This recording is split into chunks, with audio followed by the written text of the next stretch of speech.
다 함께 사도신경하심으로 2025년 9월 4일 목요일 온라인 아침 기도에 하나님께 올려드리겠습니다. 전능하사 천지를 만드신 하나님 아버지를 내가 믿사오며 그 외아들 우리 주 예수 그리스도를 믿사오니 이는 성령으로 잉태하사 동정녀 마리아에게 나시고 본디오 빌라도에게 고난을 받으사 십자가에 못 박혀 죽으시고 장사한 지 사흘 만에 죽은 자 가운데서 다시 살아나시며 하늘에 오르사 전능하신 하나님 우편에 앉아 계시다가 저리로서 산자와 죽은 자를 심판하러 오시리라. 성령을 믿사오며 거룩한 공예와 성도가 서로 교통하는 것과 죄를 사하여 주시는 것과 몸이 다시 사는 것과 영원히 사는 것을 믿사옵나이다. 아멘. 찬송가 326장 찬송하시겠습니다.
하나님 아버지 감사합니다. 오늘도 또 새로운 목요일 하루를 허락하시고 주님께서 말씀을 통해 이끄시는 대로 살아감으로 순종하는 자에게 주시는 은혜를 예비해 주심을 감사드립니다. 오늘도 주님께서 부르심에 순종함으로 주 앞에 나와 주님께서 준비해 놓으신 영의 양식을 받고 하루를 시작하기를 원하오니 오늘 주시는 말씀을 통해 하늘의 능력으로 충만케 하여 주셔서 주님께서 베푸시는 하늘의 능력을 덧입고 주께서 이끄시는 대로 순종하며 살아감으로 말미암아 주께서 예비하신 승리의 축복을 누리며 하나님께 영광 돌리는 하루가 되게 하여 주옵소서. 감사드리오며 우리 주 예수 그리스도 이름으로 기도드리옵나이다. 아멘. 자, 이 시간에 하나님의 주시는 말씀은 요한계시록 18장 1절에서 8절까지 말씀 보겠습니다. 자, 화면을 보시면서 요한계시록 18장 1절부터 함께 합독하시겠습니다. 2일 후에 다른 천사가 하늘에서 내려오는 것을 보니 큰 권세를 가졌는데 그의 영광으로 땅이 환하여지더라. 힘찬 음성으로 외쳐 이르되 무너졌도다 무너졌도다 큰 성 바벨론이여, 귀신의 처소와 각종 더러운 영이 모이는 곳과 각종 더럽고 가증한 새들이 모이는 곳이 되었도다. 그 음행의 진노의 포도주로 말미암아 만국이 무너졌으며 또 땅의 왕들이 그와 더불어 음행하였으며 땅의 상인들도 그 사치의 세력으로 치부하였도다 하더라. 또 내가 들으니 하늘로부터 다른 음성이 나서 이르되 내 백성아, 거기서 나와 그의 죄에 참여하지 말고 그가 받을 재앙들을 받지 말라. 그의 죄는 하늘에 사무쳤으며 하나님은 그의 불의한 일을 기억하신지라. 그가 준 그대로 그에게 주고 그의 행위대로 갑절을 갚아주고 그가 섞은 잔에도 갑절이나 섞어 그에게 주라. 그가 얼마나 자기를 영화롭게 하였으며 사치하였든지 그만큼 고통과 애통함으로 갚아주라. 그가 마음에 말하기를 나는 여왕으로 앉은 자요 과부가 아니라 결단코 애통함을 당하지 아니하리라 하니, 그러므로 하루 동안에 그 재앙들이 이르리니 곧 사망과 애통함과 흉년이라. 그가 또한 불에 살라지리니 그를 심판하시는 주 하나님은 강하신 자이심이라. 아멘.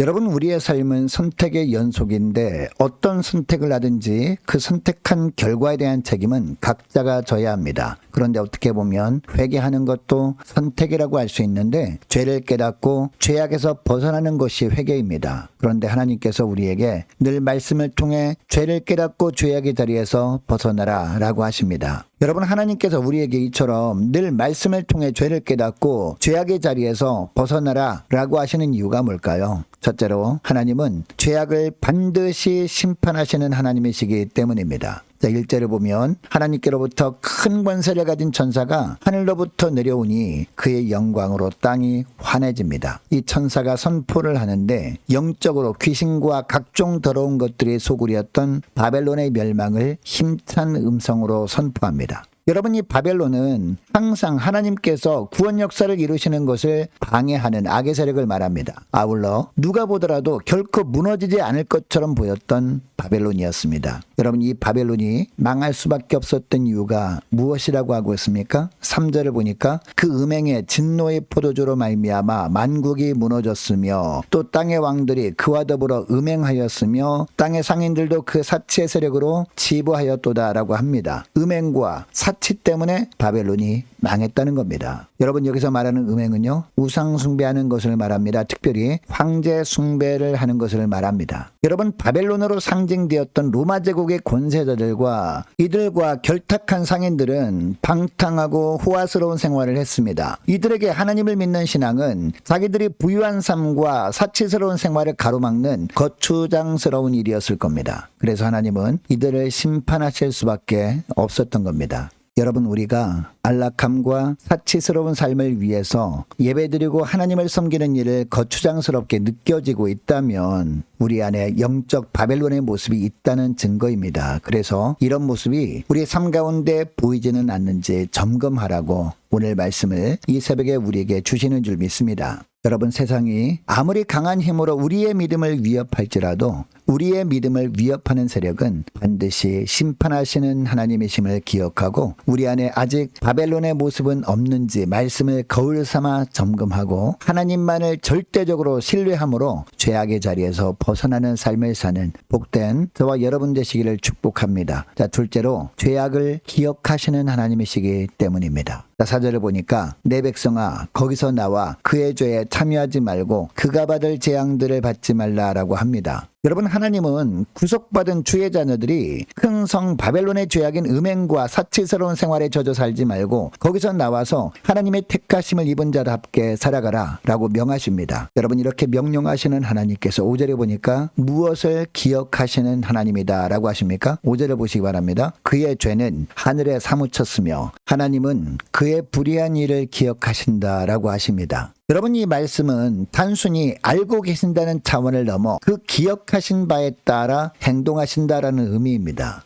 여러분, 불의한 일에 대해 기억하신다는 것은 어떤 의미입니까? 반드시 그 불의한 일, 죄는 심판하신다라는 뜻이죠. 여러분, 하나님은 우리의 아주 작은 죄악이라도 다 기억하시는 하나님이시라는 것을 잊지 마시고 불의한 일을 행하는 자리에서 과감하게 벗어나서 거룩함으로 나아가는 저와 여러분이 오늘 하루가 될 수 있기를 축복합니다. 셋째로, 공의로 심판하시는 하나님이시기 때문입니다. 자, 6절을 보면요, 하나님은 행위대로 갚아주시는 하나님이다 라고 하십니다. 여러분, 음녀의 큰 성 바벨론이 왜 하나님의 심판을 받게 된다라고 하고 있습니까? 하나님을 대적한 죄 때문입니다. 그리고 만국을 미혹해서 하나님을 대적하게 하고 우상 숭배에 빠지게 하였기 때문이었습니다. 더 나아가 분에 넘치는 사치에 빠지게 하고 교만에 이르게 한 죄악 때문이었습니다. 여러분, 7절을 보면 음녀의 큰 성 바벨론이 교만함을 드러내는 모습이 나오는데요, 그가 얼마나 자기를 영화롭게 하였으며 사치하였던지 그만큼 고통과 애통함으로 갚아주라. 그가 마음에 말하기를 나는 여왕으로 앉은 자요 과부가 아니라 결단코 애통함을 당하지 아니하리라 하니 라고 합니다. 여러분, 이 구절을 보면 하나님께서 바벨론을 심판하시는 죄는 두 가지입니다. 자기를 영화롭게 하는 것이었습니다. 스스로에게 영광을 돌리는 교만 때문에 하나님께서 심판하시는 것이었습니다. 또 다른 하나는 뭡니까? 바로 사치입니다. 바벨론은 스스로를 하나님의 위치에 올려놓고 창조주 되시는 하나님께 영광을 돌리기보다는 자신에게 영광을 돌렸습니다. 그리고 방탕한 생활로 악의 선봉장 역할을 했던 겁니다. 자, 8절을 보면 그러므로 하루 동안에 그 재앙들이 이르리니 곧 사망과의 통함과 흉년이라. 그가 또한 불에 살라지리니 그를 심판하시는 주 하나님은 강하신 자이심이라 라고 합니다. 하나님은 그러한 바벨론의 교만과 사치를 간과하지 않으시고 사망과 애통함과 흉년으로 갚으시고 불에 살라지게 하심으로 갚으시는 하나님이다라는 겁니다. 바로 이처럼 하나님은 공의로 심판하시는 하나님이다 라고 말씀하시는 겁니다. 여러분, 바벨론은 스스로가 가장 강력한 왕임을 자처했습니다. 절대로 애통할 일이 없다고 자기 도취에 빠져 있었습니다. 하나님보다 자신을 숭배하도록 했던 자가 바로 이 바벨론이었습니다. 그러나 하나님은 그런 바벨론이 순식간에 무너지게 하신다라는 겁니다.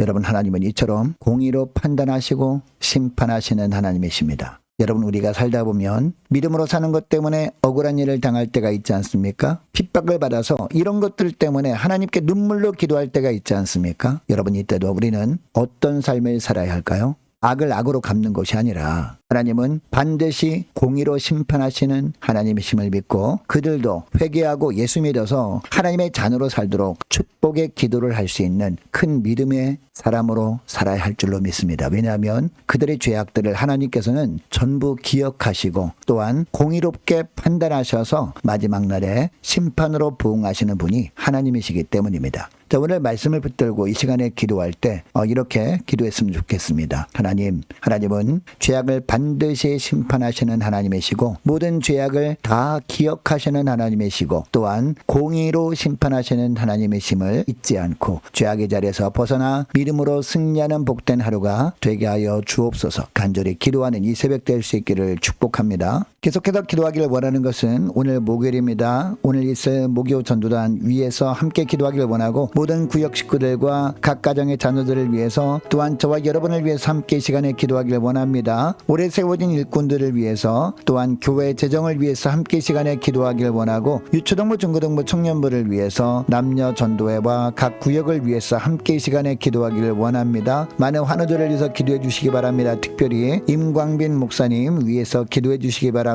취업을 앞둔 청년들을 위해서 선교사님들 가정들과 나라와 민족을 지켜 주옵소서. 함께 기도하기를 원하고 우리 교회 앞날을 위해서 저와 여러분이 가지고 나온 기도 제목을 놓고 이 시간에 함께 기도하기를 원합니다. 기도하겠습니다.